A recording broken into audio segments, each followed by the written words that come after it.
привет!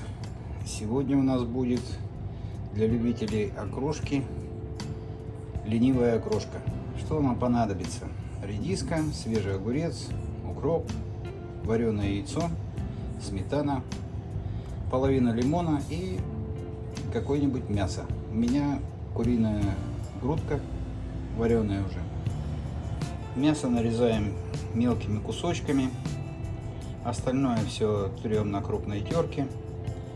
Соединяем, выдавливаем туда половину лимона и перемешиваем. Итак, все мы натерли, мясо порезали, добавляем соль, лимонный сок. Все перемешали, добавили кипяченой водички, у меня комнатной температуры.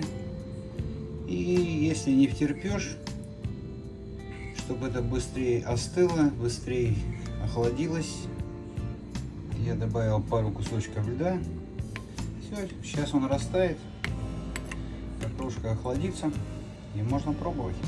Как видите, это не та окрошка в классическом виде, но для диабетиков вполне себе приемлемо. Ничего запрещенного, вредного. И можно просто готовить порцию.